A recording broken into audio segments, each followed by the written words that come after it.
Victoria ಆಸ್ಪತ್ರೆ ವೈದ್ಯರ ಮಹಾ ನಿರ್ಲಕ್ಷ್ಯ ಮತ್ತೊಮ್ಮೆ ವರದಿ ಆಗ್ತದೆ. ಆಸ್ಪತ್ರೆ ಸಿಬ್ಬಂದಿಯ ನಿರ್ಲಕ್ಷ್ಯದಿಂದ ವಿಚಾರಣಾ ಕೈದಿಯೊಬ್ಬ ಪರಾರಿಯಾಗಿಬಿಟ್ಟಿದ್ದಾನೆ.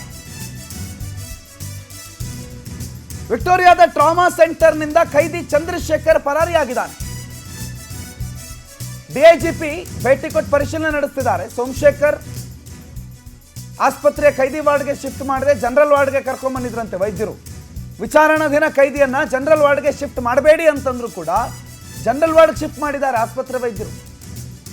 ಅವ್ರಿಗೆ ಕೈದಿಗಳಿಗೆ ಅವ್ರದ್ದೇ ಆದಂಥ ಜಾಗ ಇದೆ, ಸ್ಪೆಷಲ್ ಸೆಲ್ ಇದೆ, ಅಲ್ಲೇ ಅವ್ರಿಗೆ ಟ್ರೀಟ್ಮೆಂಟ್ ನಡೆಯೋದು.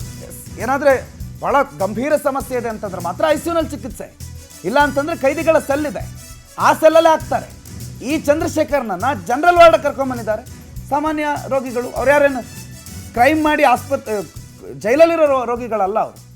ಏಕೈಕಿ ಎಸ್ಕೇಪ್ ಆಗಿಬಿಟ್ಟಿದ್ದಾನೆ ಅಂತಂದರೆ ಇಲ್ಲೇನೋ ಆಸ್ಪತ್ರೆ ಸಿಬ್ಬಂದಿ ಕೈವಾಡ ಇರ್ಬೋದಾ, ಅವನೇನು ದುಡ್ಡು ಕೊಡ್ತೀನಿ ಮತ್ತೊಂದೇನೋ ಕೊಡ್ತೀನಿ ಅಂತ ಅನ್ನೋದಕ್ಕೆ ನಿಧಾನಕ್ಕೆ ಜನರಲ್ ವಾರ್ಡ್ ಕರ್ಕೊಂಬಂದು ಹೋಗಿ ಎಸ್ಕೇಪ್ ಆಗು ಅಂತೇಳಿ ದಾರಿ ತೋರಿಸಿದ್ರ ಗೊತ್ತಿಲ್ಲ. ಸಿನಿಮಾಗಳನ್ನು ನೋಡಿ ನಡೀತಾ ಇರುವ ಪ್ರಪಂಚ ಇದು.